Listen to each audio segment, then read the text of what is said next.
les luttes entre les dynasties de l'Inde ont fait rage durant des siècles. Pour célébrer leur victoire sur les Pallavas de Kanchi, vers la fin du 7e siècle, les Chalukyas ont érigé une série de temples magnifiques, destinés à inscrire dans la pierre la suprématie des Chalukyas.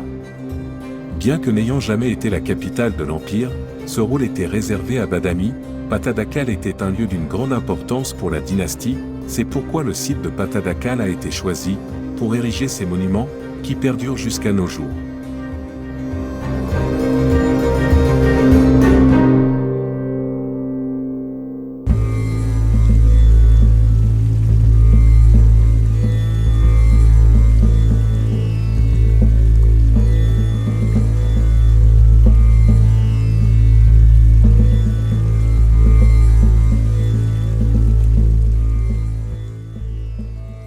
Le temple Kashi Vishveshvara fut érigé vers le 8e siècle et est dédié à Shiva. Le temple est en fait composé de 3 sanctuaires et est caractérisé par une harmonieuse fusion de styles architecturaux du nord et du sud de l'Inde. De taille relativement modeste, ce temple se distingue aussi par la qualité des sculptures.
Devant l'entrée du temple Virupaksha, se dresse une sorte de kiosque, aussi nommé Nandi Mandapa, abritant une magnifique statue de Nandi, le taureau de Shiva.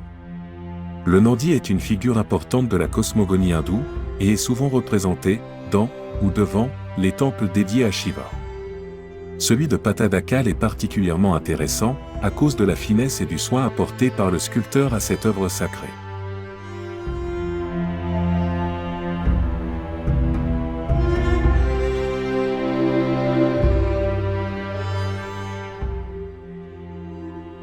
Le temple Virupaksha est un autre exemple remarquable de l'architecture de l'Inde ancienne. Ce temple a été construit au 8e siècle, durant la période Chalukya, dynastie célèbre pour le raffinement de sa culture, et plus particulièrement de son architecture. Une des caractéristiques de l'architecture Chalukya était l'intégration harmonieuse de styles du nord et du sud de l'Inde. La beauté des sculptures autour et dans le temple donne une idée de ce que devait être le raffinement à la cour des Chalukyas, il y a plus de 12 siècles.